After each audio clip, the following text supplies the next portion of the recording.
കൊൽക്കത്തയിൽ വനിതാ ഡോക്ടറുടെ കൊലപാതകത്തിൽ പ്രതിഷേധം തുടരുകയാണ്. കൊൽക്കത്തയിൽ ആരോഗ്യവകുപ്പ് ആസ്ഥാനമായ സ്വാസ്ഥ്യ ഭവന് മുന്നിൽ ഡോക്ടേഴ്സ് പ്രതിഷേധിക്കുകയാണ്. പുതിയ പ്രിൻസിപ്പലിനെ കാണാനില്ല എന്ന് ചൂണ്ടിക്കാട്ടിയാണ് പ്രതിഷേധം. ജോലിയിൽ തിരികെ കയറാൻ ഡൽഹി എയിംസിലെ റെസിഡന്റ് ഡോക്ടേഴ്സിനോട് അധികൃതർ ആവശ്യപ്പെട്ടു. എന്നാൽ വഴങ്ങില്ല എന്ന നിലപാടിലാണ് പ്രതിഷേധക്കാർ.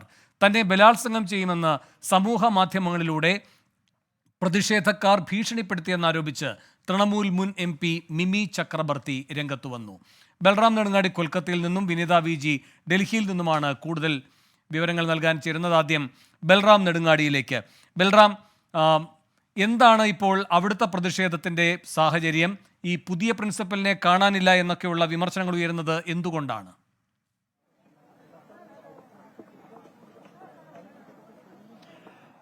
വേണു, ഇപ്പോൾ ഞാനുള്ളത് കൊൽക്കത്തയിൽ ഈ സംസ്ഥാന ആരോഗ്യ വകുപ്പിന്റെ ആസ്ഥാനമായ സ്വാസ്ഥ്യ ഭവന് മുന്നിലാണ്. അവിടെയാണ് ഡോക്ടർമാരുടെ നേതൃത്വത്തിൽ ഈ ധർണ നടത്തുന്നത്. RGKR മെഡിക്കൽ കോളേജിലെ ഡോക്ടർമാർ മാത്രമല്ല, മറ്റ് ഈ കൊൽക്കത്ത നഗരത്തിലുള്ള മറ്റ് മെഡിക്കൽ കോളേജുകളിലുള്ള ഡോക്ടർമാർ അടക്കമുള്ളവരാണ് പ്രതിഷേധിക്കുന്നത്. ഇപ്പോൾ ഈ പ്രതിഷേധക്കാരുടെ പ്രതിനിധി സംഘം ആരോഗ്യ വകുപ്പ് അധികൃതരുമായി ചർച്ച നടത്തുകയാണ്. ഒരു നിവേദനം അടക്കമുള്ളവ ഈ സർക്കാരിന് പ്രതിഷേധക്കാർ നൽകുന്നുണ്ട്. പ്രധാനമായും പുതിയ പ്രിൻസിപ്പൽ സുഹൃത പാൽ ചുമതലയേറ്റെങ്കിലും പിന്നീട് കോളേജിലേക്ക് എത്തിയിട്ടില്ല എന്നും, വിദ്യാർത്ഥികളുമായി ഈ പ്രതിഷേധം ഇപ്പോൾ പുരോഗമിച്ചുകൊണ്ടിരിക്കുന്ന ഘട്ടത്തിൽ പോലും യാതൊരു തരത്തിലും ചർച്ചയ്ക്ക് തയ്യാറല്ല എന്നുമാണ് വിദ്യാർത്ഥികളുടെ ആരോപണം.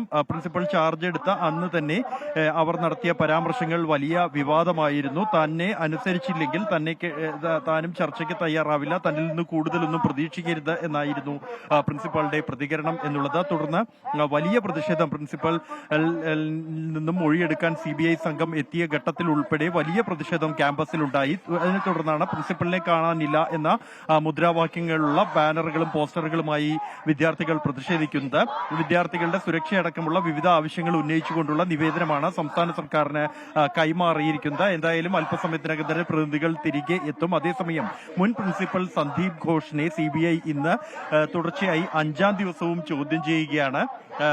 കൂടാതെ ഒരു ASI അടക്കമുള്ളവരെ CBI ചോദ്യം ചെയ്തിട്ടുണ്ട്. നിലവിൽ അറസ്റ്റിലുള്ള പ്രതി സഞ്ജയ് റോയുടെ സുഹൃത്താണ് ഈ ASI എന്നും, ഇയാളുടെ വീട്ടിലാണ് വിശ്രമിക്കാറുള്ളത് എന്നതടക്കമുള്ള തെളിവുകൾ CBIക്ക് ലഭിച്ച പശ്ചാത്തലത്തിലാണ് ഈ ചോദ്യം ചെയ്യൽ. അതിനിടെ ഈ ആശുപത്രിയുടെ RGKR മെഡിക്കൽ കോളേജിന്റെ സുരക്ഷാ ചുമതല പോലീസിൽ നിന്നും CISF ഏറ്റെടുത്തു. CISFന്റെ ഉന്നത ഉദ്യോഗസ്ഥർ നേരിട്ട് എത്തിയാണ് ഇന്ന് രാവിലെ മുതൽ സുരക്ഷാ ചുമതല ഏറ്റെടുത്തിരിക്കുന്നത്. കഴിഞ്ഞ ദിവസത്തെ സുപ്രീം കോടതിയുടെ ഉത്തരവിൻ അനുസരിച്ചാണ് ഇത്തരത്തിലുള്ള ഒരു തീരുമാനം എടുത്തിരിക്കുന്നത്. അതേസമയം സുപ്രീം കോടതിയുടെ ഇടപെടൽ ഉണ്ടായെങ്കിൽ പോലും ഈ വിഷയത്തിൽ ഡോക്ടർമാരുടെ സുരക്ഷയടക്കമുള്ള വിഷയങ്ങൾ, ഒപ്പം തന്നെ ഈ കേസിലെ പ്രതികൾ മുഴുവൻ നിയമത്തിന് മുന്നിൽ എത്തി എന്ന് ഉറപ്പുവരുത്താതെ തങ്ങളുടെ സേവനങ്ങളിലേക്ക് മടങ്ങിപ്പോകില്ല, OPകൾ പ്രവർത്തിക്കില്ല എന്ന നിലപാടിൽ തന്നെയാണ് ഡോക്ടർമാർ ഉള്ളത്. പ്രതിഷേധം ഇപ്പോഴും ശക്തമായി തന്നെ പുരോഗമിക്കുകയാണ്. വേണു, ബൽറാം, ആദ്യഘട്ടത്തിൽ ഈ മമതാ സർക്കാരിനെതിരെയുള്ള ഈ പ്രതിഷേധക്കാരുടെ നിലപാട് മനസ്സിലാക്കാം. ഇപ്പോൾ CBI ഈ അന്വേഷണം ഏറ്റെടുത്തിരിക്കുകയാണ്. ഈ പ്രതിഷേധക്കാർ ഇപ്പോഴും പറയുന്നുണ്ട് ഒന്നിലധികം പ്രതികൾ ഉണ്ടാകാമെന്ന്. പക്ഷേ എത്രയൊക്കെ വിമർശിക്കുമ്പോഴും മമതയുടെ പോലീസിനപ്പുറത്തേക്ക് CBI എന്ത് കണ്ടെത്തിയെന്നാണ്? ഈ പ്രതിഷേധക്കാർക്ക് CBIയോട് ഒരു വിയോജിപ്പമില്ലേ?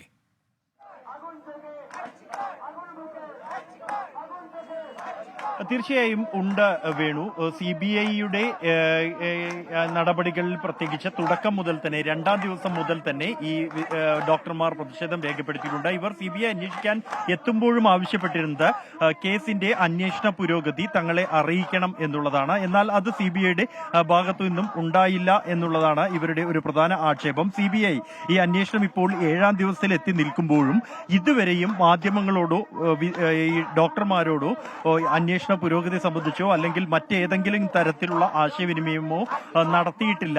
ഇതിൽ ഉള്ള പ്രതിഷേധം കൂടി രേഖപ്പെടുത്താനാണ് ഇന്ന് ഇപ്പോൾ ഇവിടെ ഇരിക്കുന്ന ഈ ധർണ ഒരു മാർച്ചായാണ് ഇവിടെ എത്തിയത്. ഈ മാർച്ച് ആരംഭിച്ചത് CGO കോംപ്ലക്സിൽ, CBI ആസ്ഥാനമായ CGO കോംപ്ലക്സിൽ നിന്നായിരുന്നു ഈ പ്രതിഷേധ മാർച്ച് ആരംഭിച്ചത്. ഇതടക്കമുള്ള ആശങ്കകൾ ഈ ആരോഗ്യ വകുപ്പിന് നൽകിയ നിവേദനത്തിൽ ഉൾപ്പെട്ടിട്ടുണ്ട് എന്നാണ് വിദ്യാർത്ഥികൾ വ്യക്തമാക്കുന്നത്.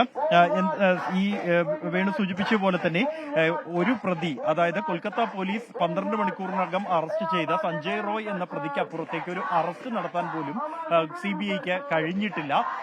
അത് ഈ വിദ്യാർത്ഥികൾ ചൂണ്ടിക്കാണിക്കുന്നുണ്ട്. പൊതുവെ ഉയർന്ന ആക്ഷേപവും അത്തരത്തിൽ ഉണ്ട്. എന്നാൽ ഈ കാര്യത്തിൽ വിദ്യാർത്ഥികളുടെ ആശങ്ക എന്നുള്ളത് അത് ഒരു പ്രതി ഒറ്റയ്ക്ക് ചെയ്ത കുറ്റകൃത്യമല്ല, അത് മറ്റു പ്രതികൾ ഇതിൽ ഉൾപ്പെട്ടിട്ടുണ്ട്.